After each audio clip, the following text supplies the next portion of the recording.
felt a bolt of adrenaline. Or maybe that was fear. He was well known for his tricks, and I knew I'd need my own if I was ever to defeat him.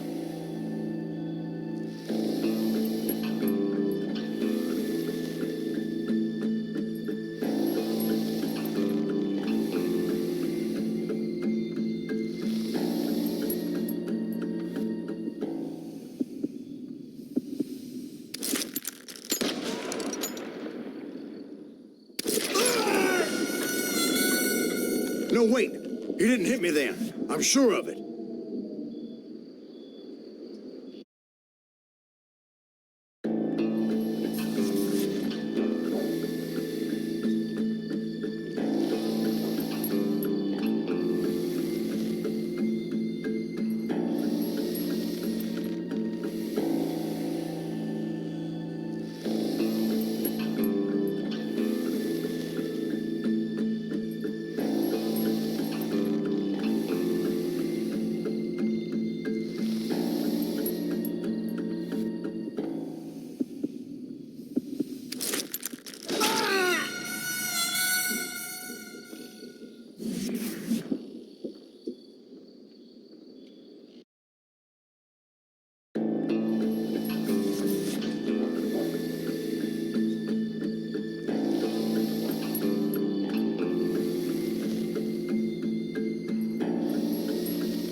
That man was faster than greased lightning.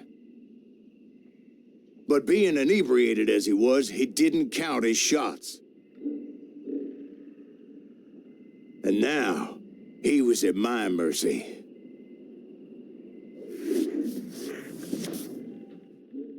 So he didn't die? No, I sent him to prison. Years later, after he was free, some restless avenger took his life. Shot him in the back in a saloon just like this one. Anybody up for another beer? Ben?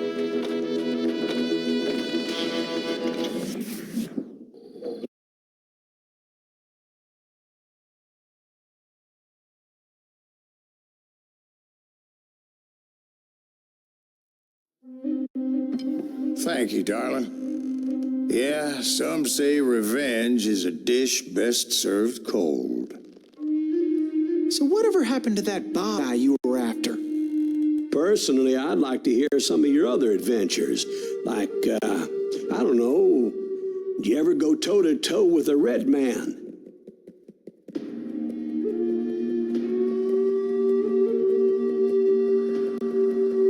Yes, I did, Ben. I remember once I was after this renegade Apache, Grey Wolf. Strangely enough, revenge was also his primary motivation.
was put on Grey Wolf's head, and that's how I came to hunt him in the mountains. Mountains so high they tickle the nether regions of heaven.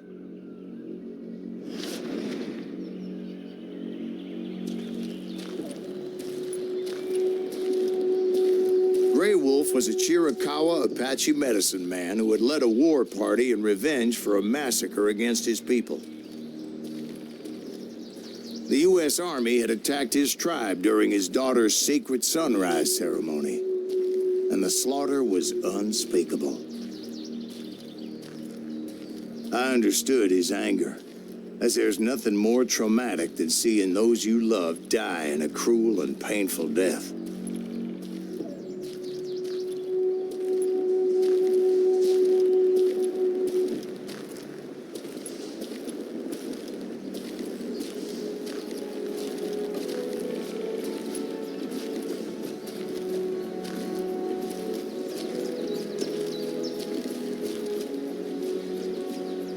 Right from the beginning, I couldn't shake the feeling that Grey Wolf was watching my every move.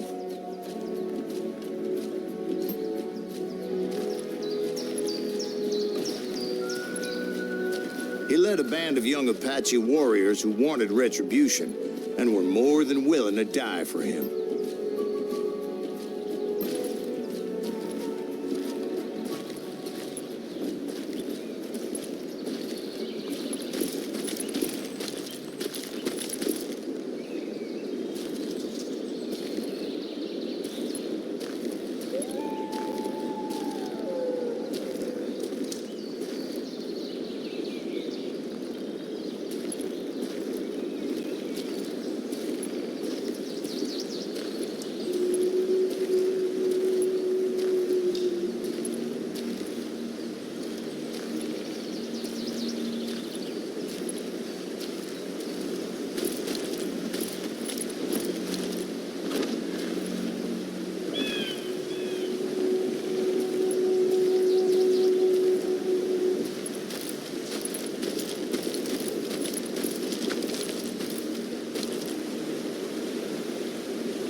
They saw me before I saw them.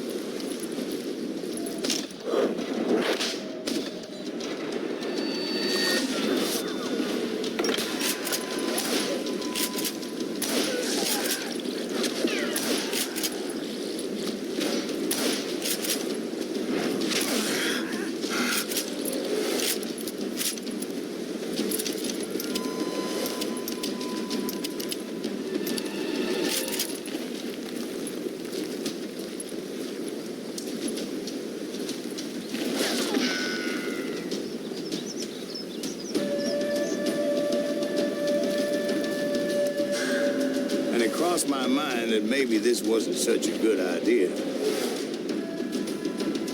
But now that the shooting had started, there was no backing down.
rugged country, the winter home of the Chiricahuas.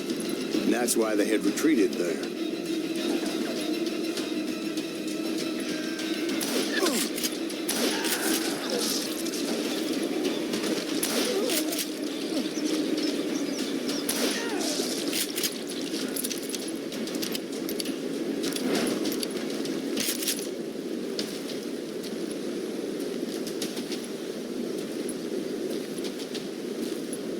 I admit to having some regrets about going after them the way I did.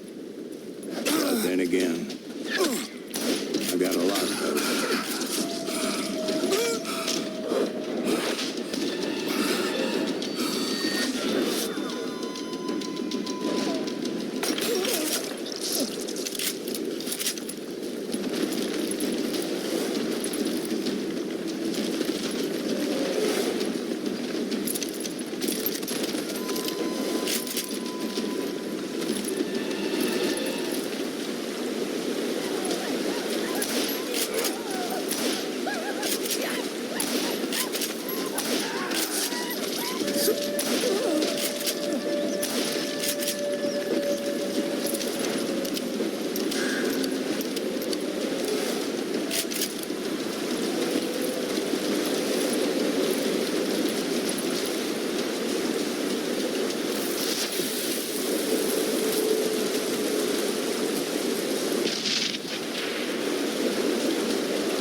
Not at that moment, but I did find the entrance to their hideout.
Deep crevice that led to a deeper cave. Don't tell me you went in there. Yeah, but it's not out of bravery so much as pure, angry cussedness.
Back then, I had a stubborn streak a mile wide, and I wasn't about to back down. So it was like pitch black in there? Actually, it was pretty well lit as they had torches on the walls.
How big was his cave? Big as hell, Ben. Chiricahua had hid out there during the Indian Wars.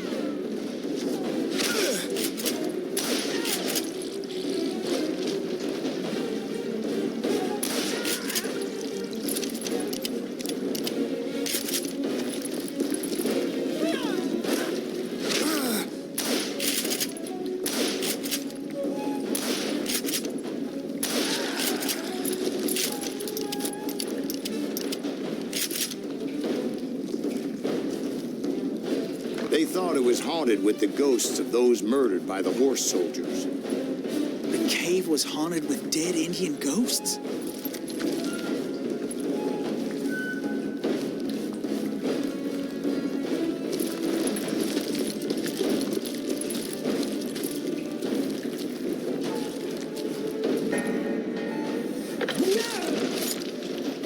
To be honest, I was more concerned with the live ones than the dead ones.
How come you know so much about engines?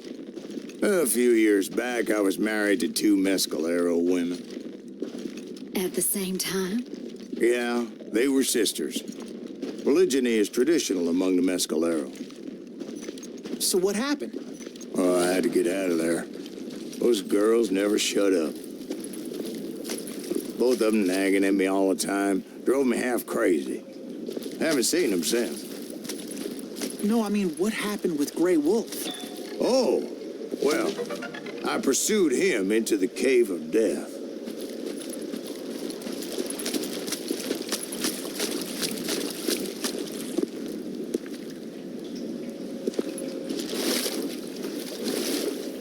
I came upon this flooded grotto, and that's when I saw him. He came to me unarmed and unafraid. His voice echoed in the shadows, and I sensed he meant me no harm. You carry great darkness in your heart, and if you do not release it, it will claim your soul. The sound of his voice put some kind of ancient Indian spell on me.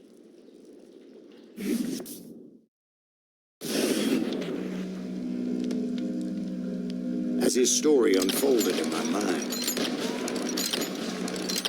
You will come to this place again and kill many more men, and the darkness will grow until it consumes everything that you are.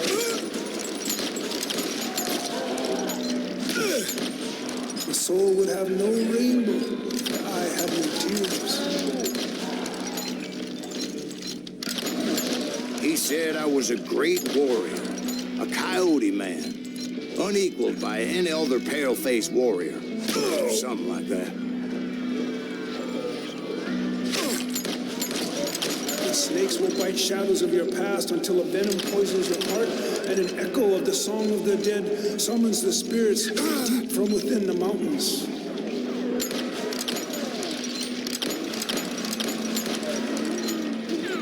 I didn't quite get what he was saying, but there was definitely snakes. And indeed, his warriors surrounded me and attacked me like hungry wolverines. They couldn't stop me, though, and Grey Wolf wasn't in the mood for idle talk.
I swear I couldn't see any way out of this trap.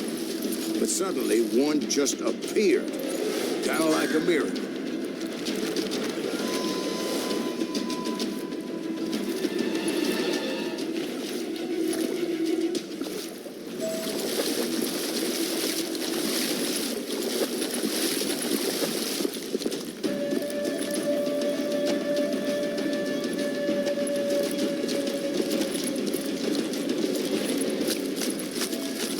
like I would be lost in that damn cave forever.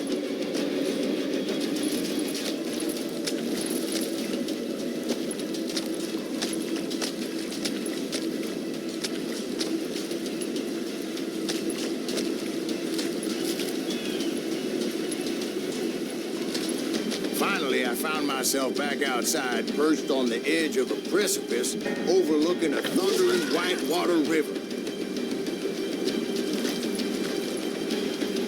To get where I was going required several leaps of faith, but no way in hell I was turning back.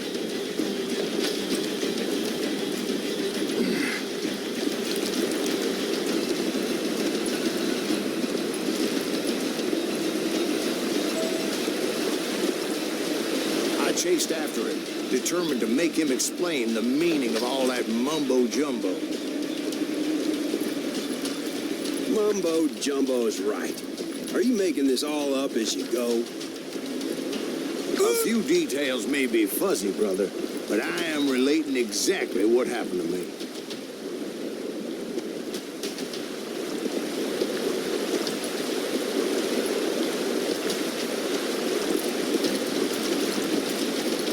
There were dozens of Apache warriors aiming at me from on high. Dozens? Well, maybe not dozens, but there was a lot of them.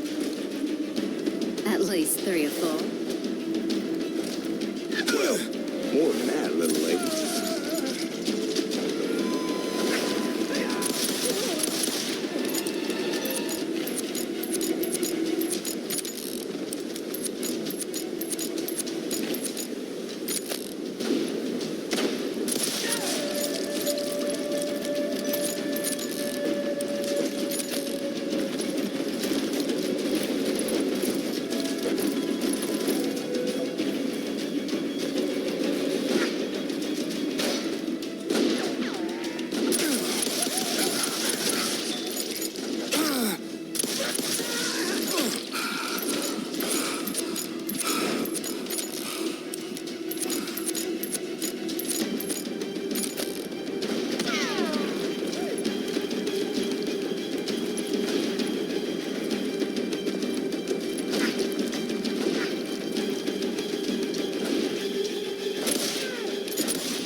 Steep climb up creek ahead of me and scrambled up those rocks like a mountain goat.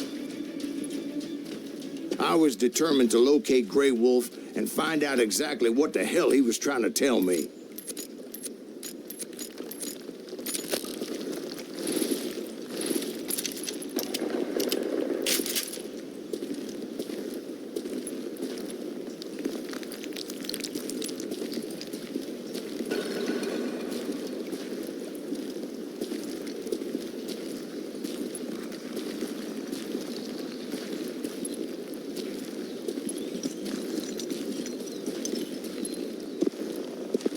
And wouldn't you know it, that crafty son of a bitch led me right into a trap.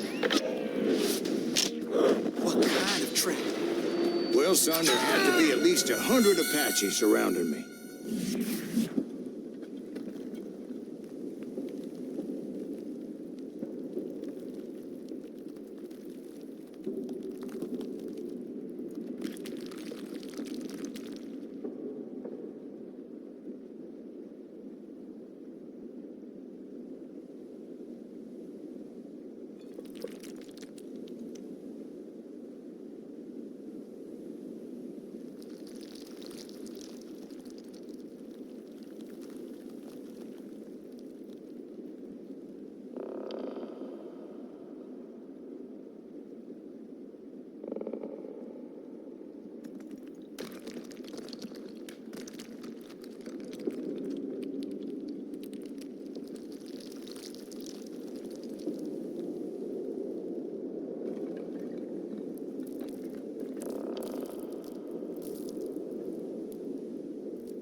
Well, son, there had to be at least 100 Apaches surrounding me.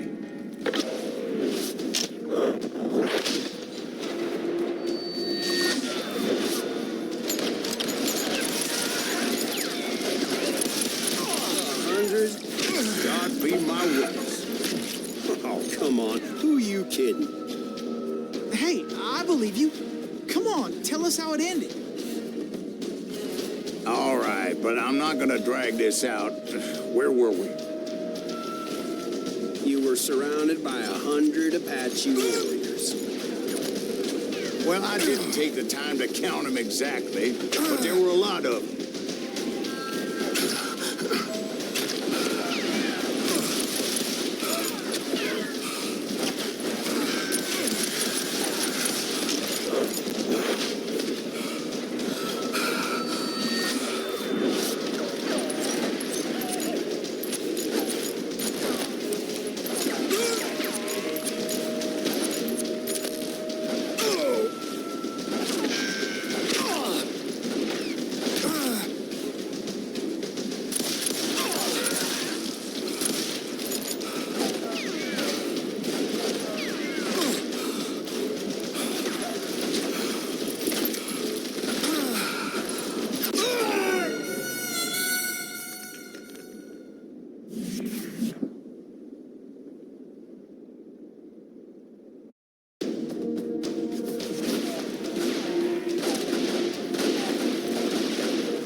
And in the end, a path appeared before me that I had not seen before.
I followed it as I desperately needed to find out what Grey Wolf was trying to tell me.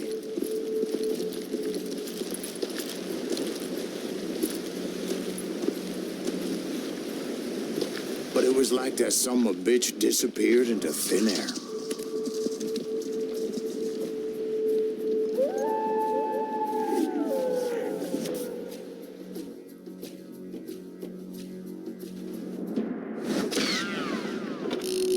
Never did find him. And never did collect my goddamn bounty.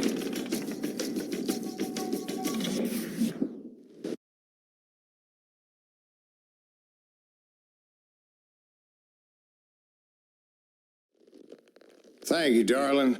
It's interesting how the truth can sometimes seem might malleable, depending upon your point of view. Like how those dime novels make you out to be something you're not? Jack, don't be starting trouble. No, he's right. They do tend to exaggerate. Did they exaggerate your part in taking down the Daltons? Well, I was there in the flesh, boy, so I saw what happened firsthand.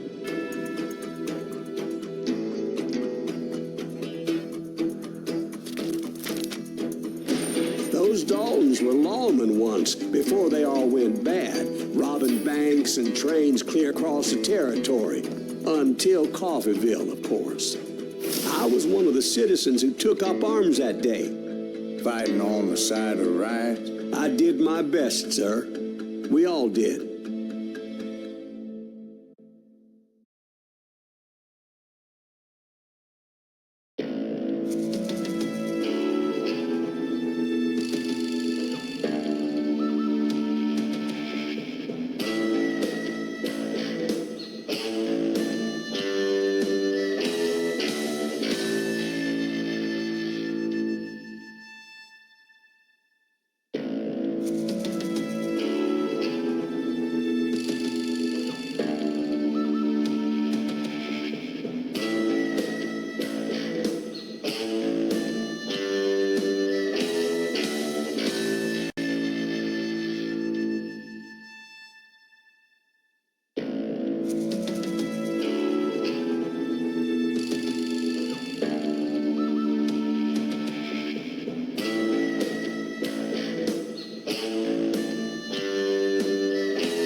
It was early morning. One of my friends was a local gunsmith, and he handed out firearms to anybody who'd take one.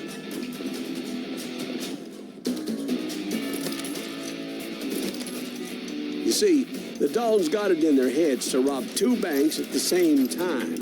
Two banks on the same damn street.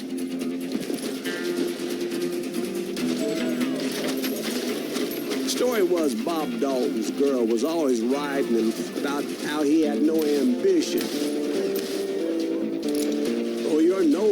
next to Jesse James, you'd say. Finally, the bastard took his brothers to Coffeyville just to shut her up. Right. It's always the woman's fault.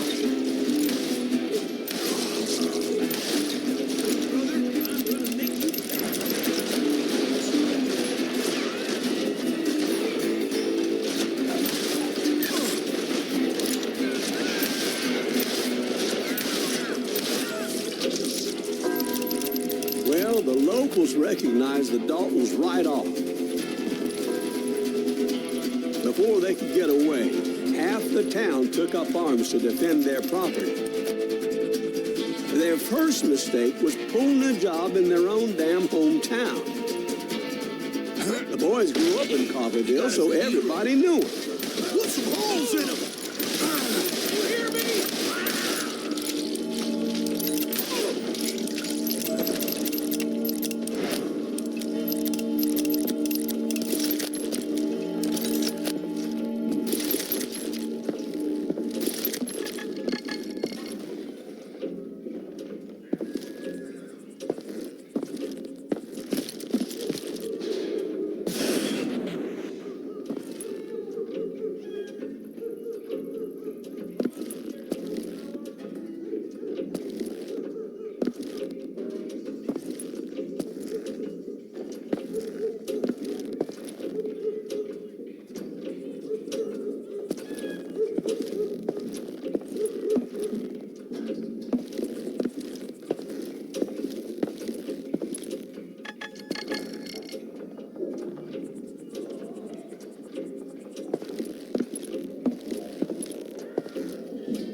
The brothers paid dearly for their stupidity, but everybody knows they had it coming.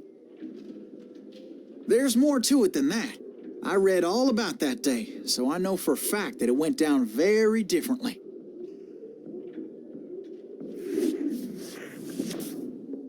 First of all, it was high noon. A posse of U.S. deputy marshals were on the rooftop across the street. Get ready, boys. They're gonna make a move. The lawmen had been tracking the Daltons for months. Now they finally had them dead to rights. Among them was a bounty hunter feared by many a lawbreaker. This man had no intention of letting the Daltons slip away. The marshals tried to get the Daltons to surrender. They'll give up eventually. We just gotta wait the son of a bitches out. This bounty hunter knew that the brothers were far too proud to ever lay down their guns.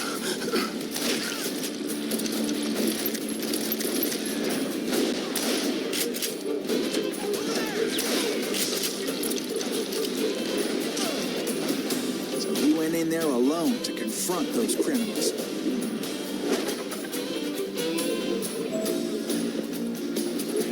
One of the marshals shouted, "Where are you going? Are you crazy?" Hey, where do you think you're going, dumbass? That rifle's mine. But he paid him no mind.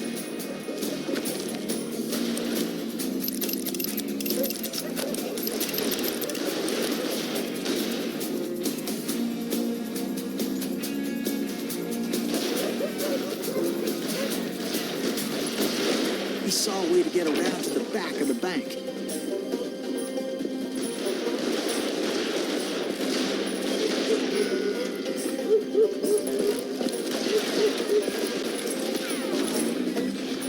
Then he figured out how to hit the Daltons from a direction they weren't expecting.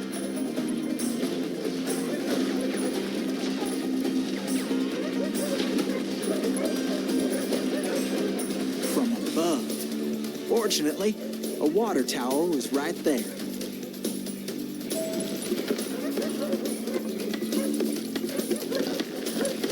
moment later, he was climbing up a steep ladder, laughing at danger as he did.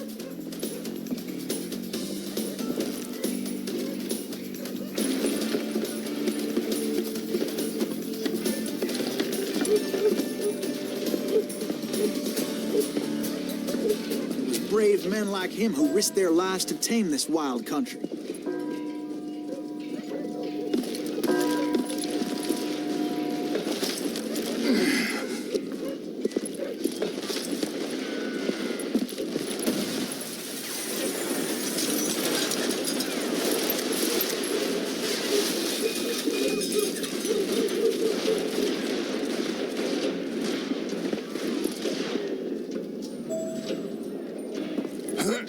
We've got company.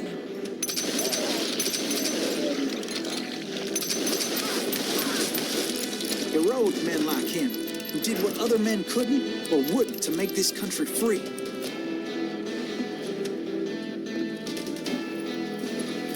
Like Jim Bowie and Davy Crockett, who died defending the Alamo.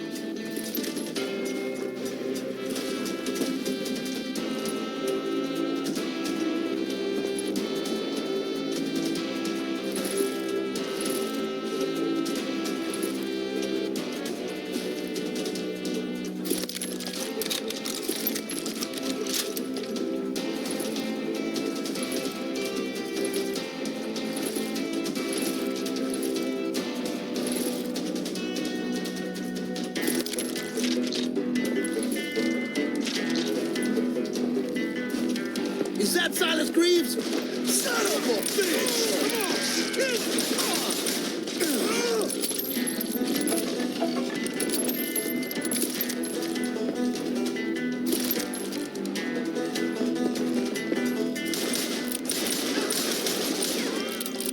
Show yourself, coward!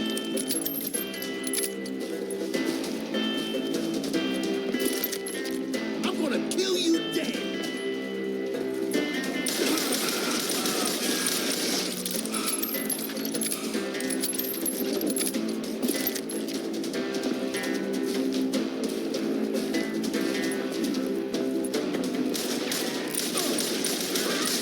Asshole just killed Red?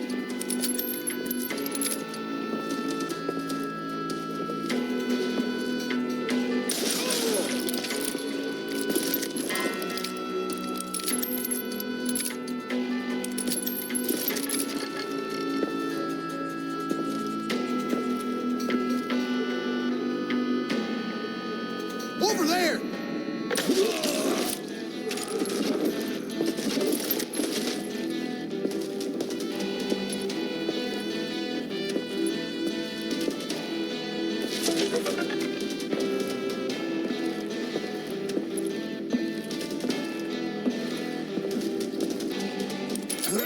That's Silas Greaves. What the hell? Blam! Blam! He came away victorious, taking down those thieving Daltons.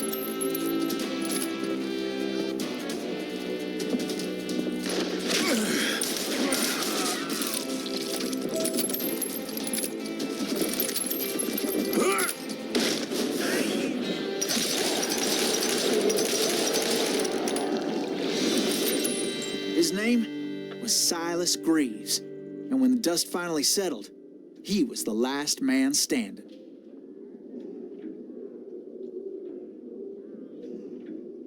Sorry, kid, but that just wasn't the way it happened.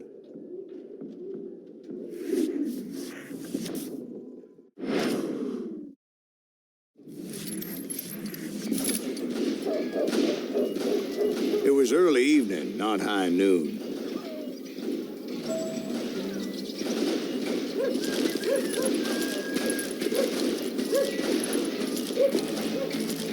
I was late to the party and Coffeyville was already up in arms.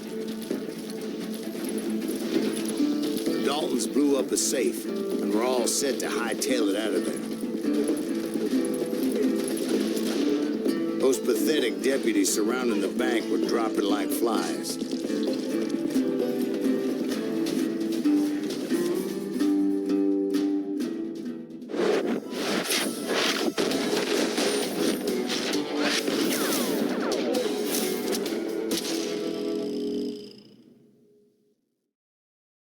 been tracking those jokers for months, waiting for them to do something reckless.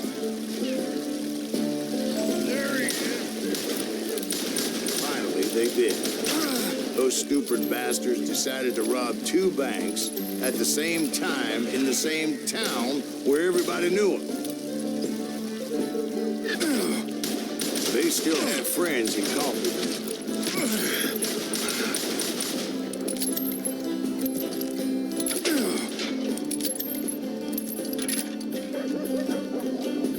Shoot, I dare you. Keep shooting.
Those friends came after me like a pack of wild dogs, tooth and nail. They were coming at me from all directions. I caught sight of the Daltons running with the money and didn't want to lose them. The problem was, they knew the town better than I did. Get those boys. And to top it off, I found myself in the middle of another shootout entirely. Come on, we gotta get out of here. Did the Daltons hole up in somebody's house?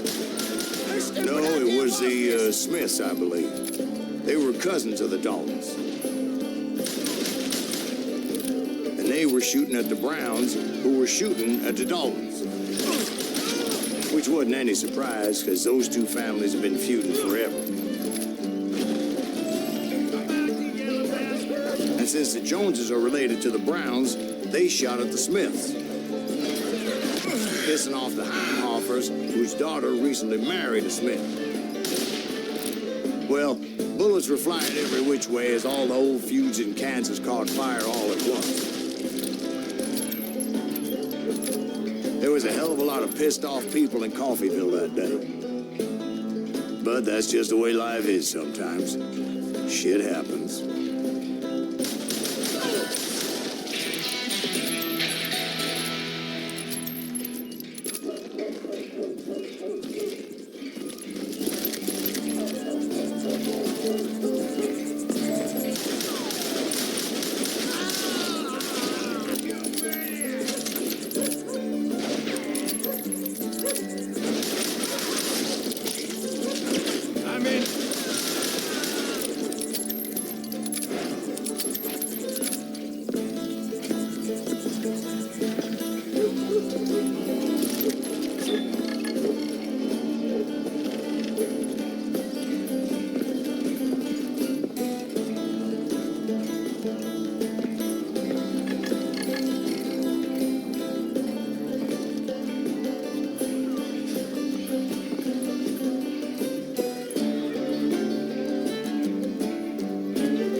Dalton boys knew I would never give up.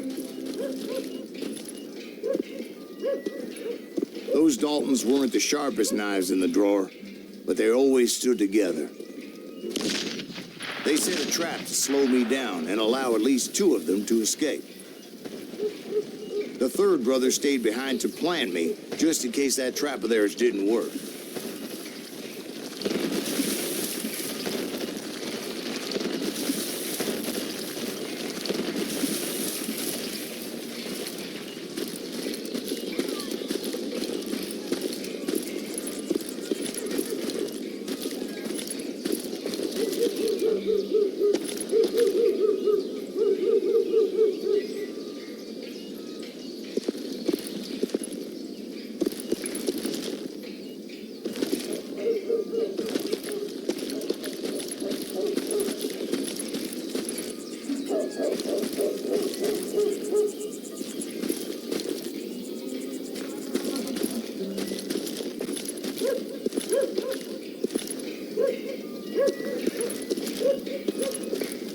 It was Emmett, the youngest, and he decided to stand his ground and face me down. I ain't afraid of you, Silas Reeves. This is where it ends for you. He was determined to protect his brothers, and I understood how he felt. Taking me on all by his lonesome wasn't exactly a recipe for a long life.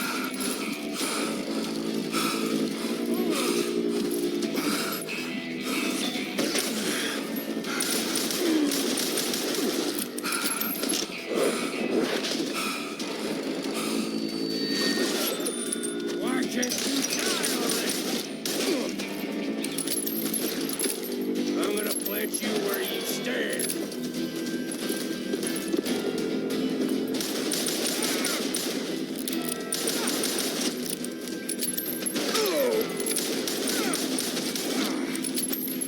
I'm gonna tear you apart.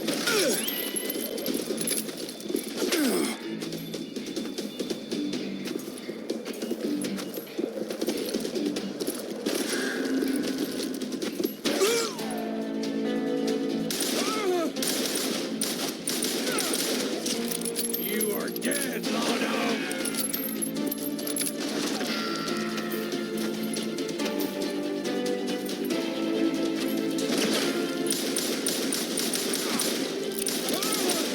Gonna beat you like a red-headed stepchild.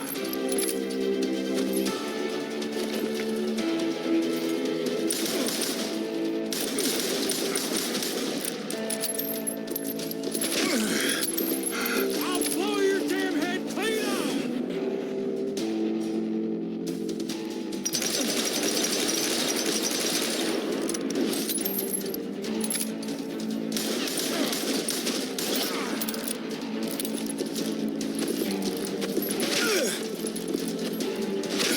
You messed with the wrong damn Dalton.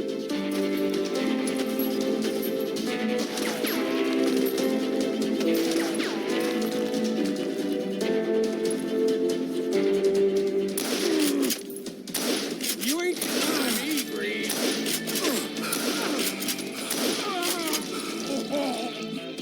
But Emmett Dalton survived the robbery in Coffeyville. He's the only Dalton who did. They say he was shot 23 times.